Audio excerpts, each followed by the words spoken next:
Now for part two of our Files One exclusive, An Unbreakable Bond. Last night we brought you the story of one soldier who knew war correspondent James Foley, who was captured and killed by ISIS militants last month. Sean Cintron met Foley when he was paired with Cintron's unit in Afghanistan in 2010. The two formed a tight friendship overseas where they agreed that they would hike the 2,200-mile Appalachian Trail when they left Afghanistan. After being captured in Libya and then released, Foley returned to the U.S. and was preparing for his next big assignment, documenting and reporting the rising conflict in Syria. Before he left, Foley met with Cintron for one last catch-up over dinner and drinks in New York. Now, Cintron was able to get a helmet for Foley to take with him. Whether both men would get the chance to catch up once more was uncertain, and both of them realized that. Files One's Christine Persichetti has more. He said, "I'll be back in a few months. It's all going to be fine." And just like that, Cintron and Foley parted ways. Foley leaving with a helmet lent to him by Cintron, and Cintron with the uncertainty of when they would meet again. Foley was headed to the small villages of Syria, wanting to capture the sometimes unattainable pockets where everyday people were victims of conflict. And Cintron knew that, but he also knew the risk behind it. But in November of 2012, Foley disappeared. His whereabouts, his fate, unknown. For more than a year, it was like this. Cintron was in the dark, not knowing what could have possibly happened to his friend. But despite Foley's disappearance, Cintron trekked on, fulfilling the pact he and Foley made one day in the mountains of Afghanistan.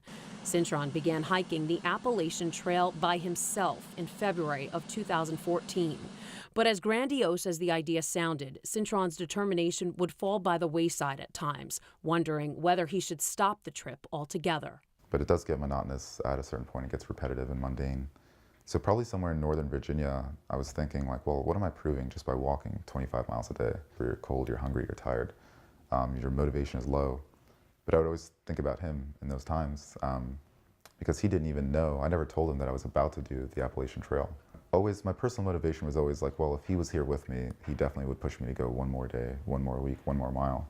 And he didn't. In late July, Cintron reached the end of the trail atop Mount Katahdin in Maine.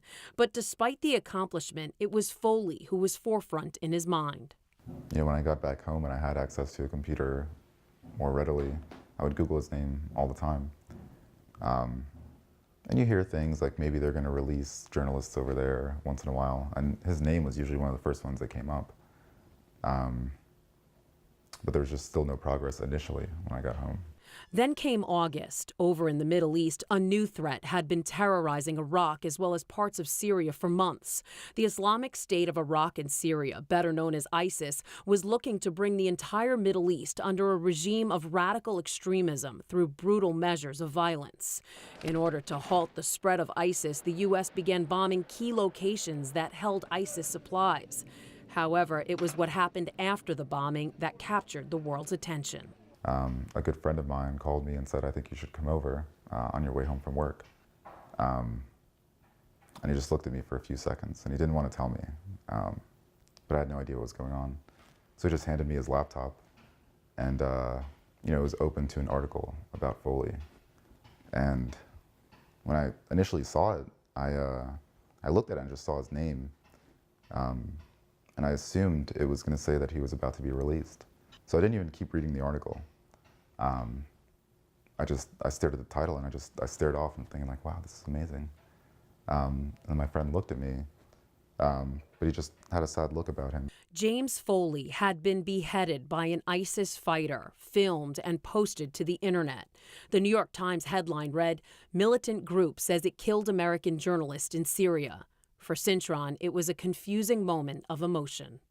So I think what made it a really hard blow was that I just spent all this time on the Appalachian Trail thinking about him and praying for him, and really honestly expecting him to come home not too soon after I got back. And then there was the image, a singular shot of Foley on his knees in an orange jumpsuit, his killer standing next to him with a knife. There's nothing behind them for miles, it's just pure desert.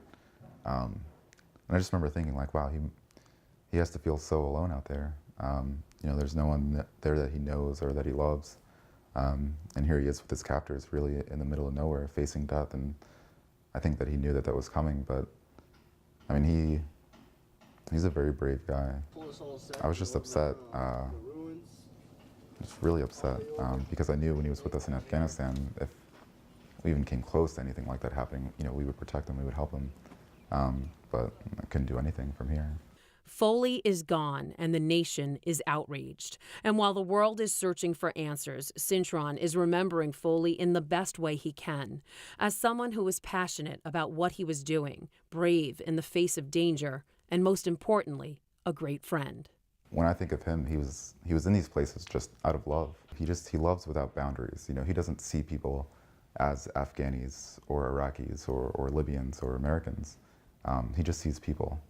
And we wouldn't have these conflicts if people saw each other like Jim saw people. And that was our Christine Persichetti reporting. Cintron currently lives in the Bensonhurst neighborhood of Brooklyn and is working to become a Jesuit priest. Foley's parents have started a journalism scholarship at his alma mater at Marquette University. You can also donate to the James W. Foley Legacy Fund. The fund aims to support the protection of journalists, give educational opportunities to disadvantaged youth, and to help assist aspiring journalists. You can find the link to that website on our homepage at fios1news.com. And I think it's kind of interesting to take a look at that and see the whole other side of that whole ordeal, something that we may not have been privy to. I think it's, yeah, I totally agree with you. James Foley, as we learned from his friend there, was a storyteller. And then to have his friend tell James Foley's story, I think is very fitting. And also to use the video that Foley actually shot in the Middle East. It's pretty good powerful. stuff. Okay, we'll be right back.